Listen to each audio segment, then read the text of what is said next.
भारतीय प्रणाम जनाब नमस्कार।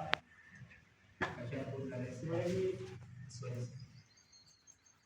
बस की बात है कि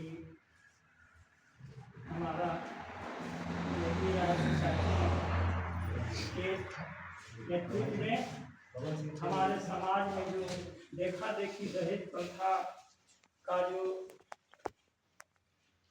स्तर है ऊपर चला जा रहा है और हमारा समाज आर्थिक दृष्टिकोण से बहुत पीछे है। और पहले जब हम लोग बचपन थे तो हम लोग जानते थे कि अधिकतर हमारा समाज में गुरुजी लोग होते थे और ब्राह्मण के बाद 6वें समाज में हम नौकरियां देखते थे।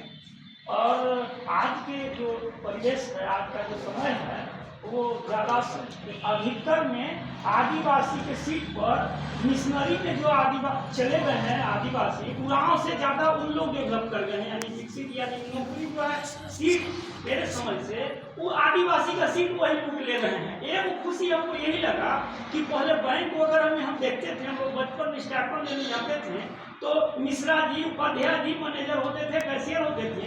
अब यही बात में हमको खुशी है कि कोई कलकत्ता आ जा रहे हैं, कोई आ जा रहा है, यानी कि आदिवासी बहुत बैठ फिर रेलवे में भी हम देखते हैं तो यही खुशी है।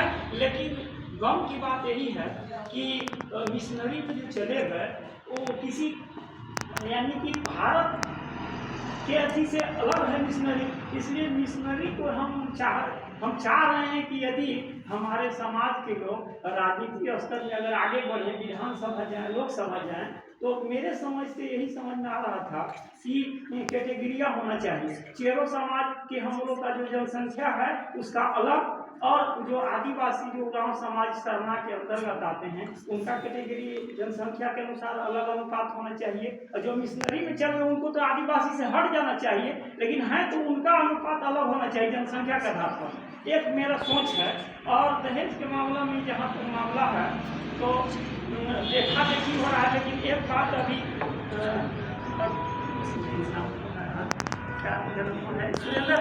सुरेंद्र जी हमको तकलीफ आपकी बात पर यही जगह लगा कि हमारे समाज से गरीब भले हमारा चेरो समाज है, लेकिन वास्तव में कुल हमारा ऊपर है।